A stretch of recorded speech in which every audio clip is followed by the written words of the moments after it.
Hey everybody, Luke Evans here. Hey, the other day I made a video about I need your help to be able to get out of debt. So it's $110,000 to be able to get all these debts paid off, and I had somebody reach out to me.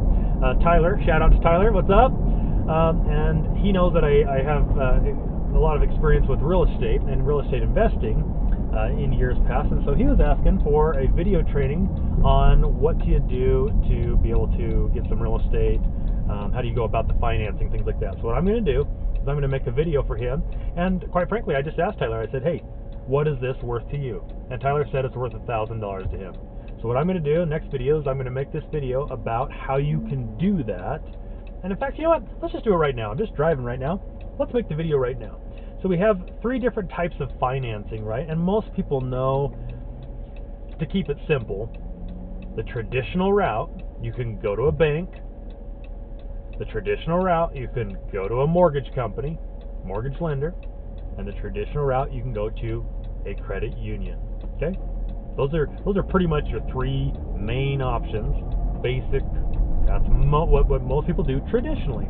Now let's talk about non-traditional. Well, what does that mean? Non-traditional means we're not going to go to a bank, we're not going to go to a mortgage company, and we're not going to go to a credit union. And in fact, there's 2 or 3 different ways you can get some money non-traditionally. Well, let's talk about the first one. First one, which can be hard, thus the name, hard money lender, right? It's hard to get the money. For about 20% down of your own money, you can go to a hard money lender, and they will lend you the other 80% if the deal, lines up. So there's one way to get it. They don't call it hard for nothing, but it is possible. Now, another way that you can get money is you can do what's called creative financing. Now, creative financing, there's a couple different ways to look at that, but let's just make it simple. Creative financing, let's say you go to the person that you want to purchase the home from, the property from, and they owner finance it. So that owner of that property helps you finance the property. Okay? Very similar to renting, but they're helping you and you're helping them. Now, a lot of times this only works if the property's paid for. Because, of course, if they have traditional financing, right, the banks don't want you to do that. And so traditional financing isn't just going to work. That option's not going to work. But typically these are people that have their properties paid for, and they're willing to help you out. And in fact, that's what I did years ago to be able to get my very first house. I did what was called owner financing. The property was paid for, and the owners, out of my rent payment, right, each month that I paid them every month, to be able to do that, owner finance it to carry the loan or the mortgage for me, right, without having the mortgage, right? It's just help you get this property.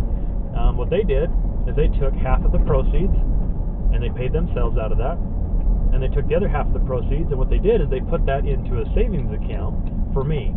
So by the time our contract was up, and we had a contract written up for about 2 years, by the time that contract was up, I had accumulated a small amount of money to be able to go and utilize then for a real down payment, right, as I sought to get traditional financing. Now, the reason why I did this, let me help you understand.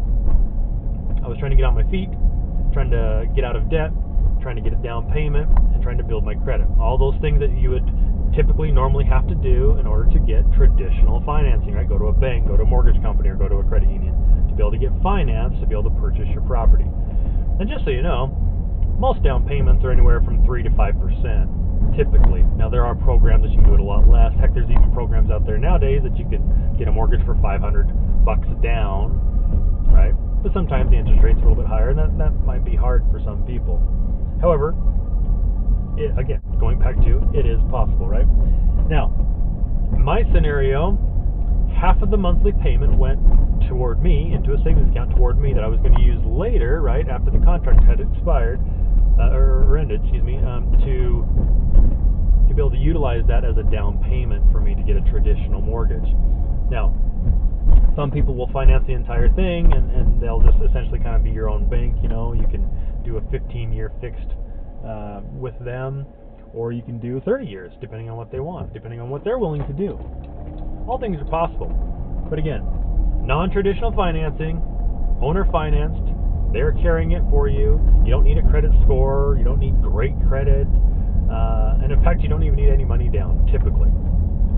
Now, you can put money down. I think in my case, I probably paid the first month's rent, just to be able to help out, $800 or $1,000 or whatever it was.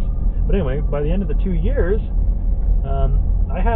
roughly $11,000 that I was able to utilize then to put down as my down payment. And the banks couldn't understand this. They didn't understand because the value of the property was more than what I was asking to borrow from the bank, which I just loved.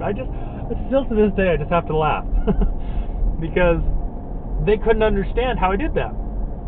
Again, you guys, it's non-traditional financing. Most people don't understand it. Okay? There's other ways to get non-traditional financing, right? Let's say you want to go build a house on a lot, but you don't have enough money to buy the lot, right? You can go to the owner of the lot and just ask them if they'd be willing to finance it for you as you get your house built. Actually, a lot of builders will do that. And in fact, a lot of builders will just buy the lot outright, because that way, if you happen to default on the property, they still get their house that they've built on the property. So there's a lot of different things. Don't want to confuse you with all this. If you have any questions, leave them in the comment section below. We can do another video on that, but we don't want to make this one too long. But again, traditional financing, that's typically going to a bank, going to a mortgage lender or broker, and going to a credit union to get financed. Non-traditional, right? Non-traditional hard money lenders. Typically, they require 20% down. So if you're going to go buy a $200,000 house, 20% down, $40,000. It's a lot of money. Or you can do owner financing, which means the owner carries that for you. You work out a deal with them for little to no money down, and they help you out because the property is paid for. There's other ways to creative financing. We won't get into that here, but that's just hopefully get you a couple things. And again, shout out to my friend Tyler. Thank you. That was a great question. And like I said, for Tyler, that advice is worth $1,000. So what could you do with some advice that can help you? What are you needing advice on that will help you further your goals? Okay? I'm here to help because I know that nothing in this world is free. And so as you help me, I can help you. As I help you, you can help me. And that's just a way to give. It keeps the energy good and reciprocal and helps people out. So anyway, thank you for watching. If you have any questions, please leave them in the comment section below. Love to connect with you, and look forward to seeing you in a future video. Thanks. We'll see you. Bye-bye.